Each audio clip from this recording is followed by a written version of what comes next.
All right, let's dive in. The real estate world is buzzing right now because of a massive merger announcement, and it's got everyone asking the same thing. Is this the first domino to fall in some kind of industry arms race? We're going to unpack what's really going on. And that's really the big question here, right? When two giants team up, does it basically force everybody else to bulk up too just to compete? Or is there a completely different game being played behind the scenes that we're not seeing? So what's the catalyst for all this talk? It's this deal right here. You've got Compass, still kind of the new kid on the block, but a total powerhouse, making a move to buy Anywhere, one of the biggest, most established names in the game. I mean, a move this big, it's going to send shockwaves through the entire industry. And it did. Okay, so to get to the bottom of this arms race idea, the first place we have to look is the source. What are the companies themselves actually saying about it? You know, right away, pretty much everyone jumped to the same conclusion. This has to be just the beginning. The thinking was, other big brokerages are now going to feel the pressure to merge or buy up smaller guys just to keep pace. Classic domino effect, right? One falls, they all fall. But then, something kind of weird happened. The CEO of Compass himself, the company that's making the deal, basically came out and said the complete opposite. They're not on the hunt for more deals. In fact, they're hitting the pause button to make sure this one massive merger goes smoothly. And this, right here, just lays out that disconnect perfectly. On one side, you have what the entire industry expected, a total M&A frenzy. And on the other, you have the reality from the guy who started it all. We're pausing acquisitions. So get this, the very company that supposedly kicked off this arms race is saying, whoa, hold on, we're not arming up for more. Okay, so that brings up the obvious next question. If Compass is taking a breather, their rivals are going to jump on this opportunity to make their own power plays, right? Well, not quite. When you actually dig into what their biggest competitors are saying on their earnings calls, you start to see a totally different strategy take shape. They're not talking about buying companies. No, they see all the chaos from this huge merger and think, hey, this is our chance to scoop up some great agents. And this quote from the CEO of Real Brokerage just nails it. See, he's not talking about buying companies. He's expecting agents at Compass and Anywhere to feel a little lost in the shuffle and start searching for a new path. And he's letting them know his company will be waiting. It's all about grabbing the talent, not the company itself. All right, so the top brass at these big brokerages are kind of pouring cold water on this whole M&A war idea. But what's the actual vibe out in the industry? What's the feeling on the ground?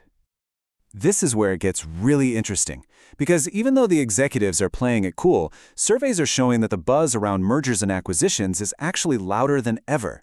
People can't stop talking about it. And this chart really shows you the problem. On the one hand, you've got the chatter, the buzz, which is just through the roof. But on the other hand, the number of companies with actual confirmed plans to go out and buy someone else, it's really low. So what gives?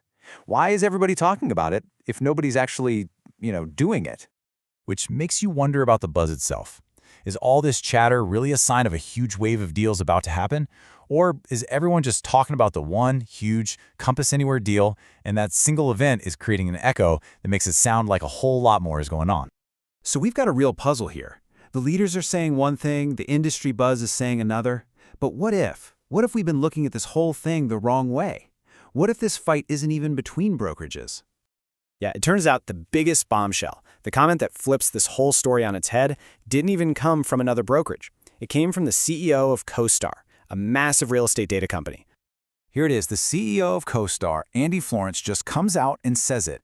He doesn't think this was an aggressive move by Compass to take over the world. No, he thinks it was a defensive move, and that they were forced into it by Zillow. So, what exactly is a defensive merger? Basically, it's not about attacking your rivals. It's about teaming up with another company to build a wall against a much bigger outside threat that could potentially wipe you both out. So if this theory is right, this whole thing was never about Compass versus its brokerage rivals.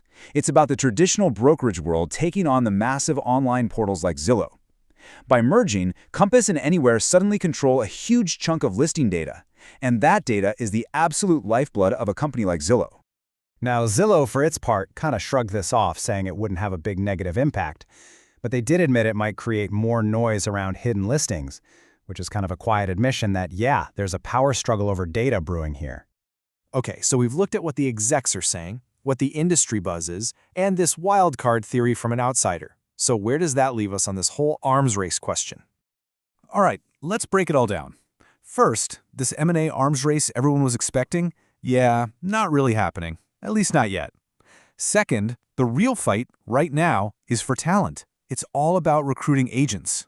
Third, there's a really strong argument that this whole merger was a defensive play against the big search portals, like Zillow.